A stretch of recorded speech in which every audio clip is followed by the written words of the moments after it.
এই গল্পটি আমার একটা ভাই লিখে পাঠিয়েছে। আমি তখন ক্লাস 10-এ পড়তাম। তখন আমি ইনস্টাগ্রাম চালাতাম না। আমি তখন ফ্রি ফায়ারে আসক্ত ছিলাম। আমার একটা বন্ধু আমাকে ইনস্টাগ্রামে আইডি খুলে দিল। তারপর আমি মাঝে মাঝে অনলাইনে আসতাম। একদিন হঠাৎ একটা মেয়ে আমাকে ফ্লো পাঠালে আমি তাকে ফ্লো ব্যাক করি। মেয়েটার নাম ছিল সাবনুর। ও ক্লাস 9-এ পড়তো। একদিন মেয়েটাকে আমি মেসেজ করলাম। আমার একটা বান্ধবীর নামও ছিল সাবনুর। আমি ভাবলাম যে আমার বান্ধবী, কিন্তু সেটা ছিল অন্য কেউ। তারপর আমি আর কোনো মেসেজ করিনি। মেয়েটি মাঝে মাঝে আমাকে মেসেজ করতে লাগলো। এরপর আস্তে আস্তে আমি তাকে ভালোবেসে ফেললাম। কিছুদিন পর বুকে সাহস নিয়ে আমি তাকে বললাম যে আমি তোমাকে ভালোবাসি। সে বলল আমরাও তোমাকে অনেক পছন্দ, কিন্তু ভয়ে বলতে পারিনি। তারপর 1 বছর কেটে গেল।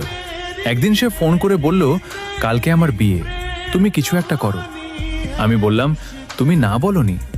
সে বলল বলেছি, কিন্তু আমার কোনো কথা শুনছে না। এমন কি? আমি তোমার কোথাও বলেছি, কিন্তু আমার কোনো কথা শুনছে না।